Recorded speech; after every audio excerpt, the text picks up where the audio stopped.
Samantala sa iba pang balita, nanawagan naman si bagong AFP Chief Lieutenant General Hernando Iriberi sa kapwa sundalo na ipagpatuloy ang sakripisyo para sa bayan. Ayon sa opisyal, titiyakin nila ang pagpapatuloy ng mandato ng Armed Forces, partikular na sa darating na halalan sa susunod na taon. Nagpasalamat naman si outgoing AFP Chief Gregorio Katapang kay Pangulong Aquino at sa mga kasamahan sa militar sa kaniyang pagre-retiro sa serbisyo. Alamin natin ang karagdagang detalye mula sa aming kasamang si Waywaya Macalma live. Princess, katatapos nga lang ang turnover command ceremony nga para sa bagong leader ng Armed Forces of the Philippines at nasa likuran ko nga, ito na yung magiging official resident ng pamilya Iriberi dahil si Lieutenant Iriberi na nga ang bagong AFP Chief of Staff ng bansa. At sa kanyang talumpati, Princess, binanggit niya or rather nagbigay siya or may hinanda siyang sulat para sa mga sundalo na kung saan alam nga niya ang mga sakripisyong pinagdadaanan ng bawat sundalo sa anumang kinakaharap nila, sakuna man yan o pagsugpo sa mga terorismo at lalo na ngayon sa nakapapalapit na national election sa 2016. Siya pinaalalahanan niya ang mga sundalo na dapat lamang ay maging matapat sa kanilang serbisyo at kanyang nauunawaan nga ang bawat sakripisyo ng mga sundalo. At narito ang bahagi nga ng talumpati kanina ni Lieutenant General Hernando Iriberi. Let me read a personal letter to our soldiers as a way of thanking them for their service.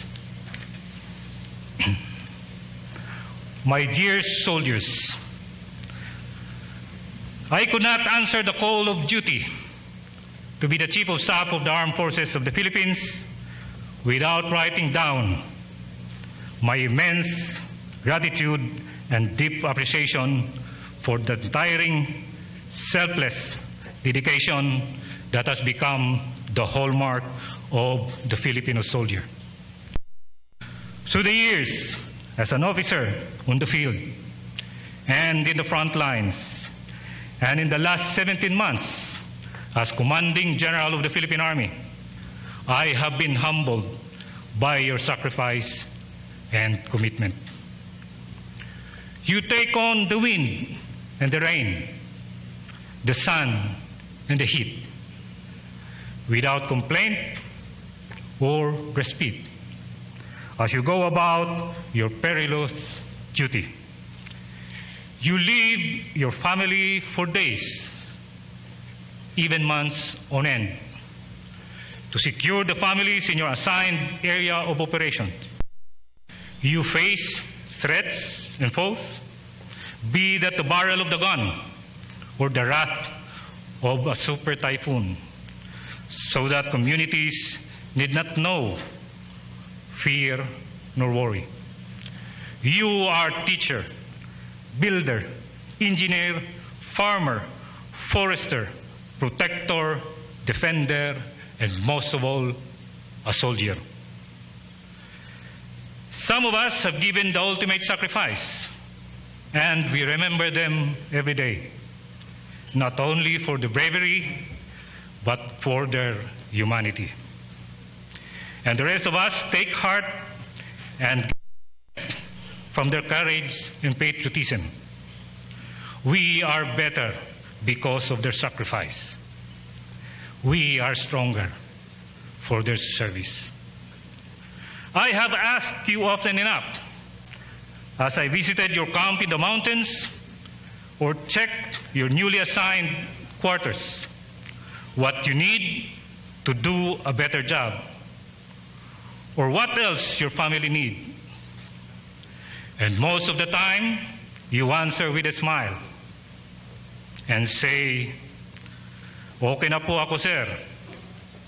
Basta may naiabot sa misis.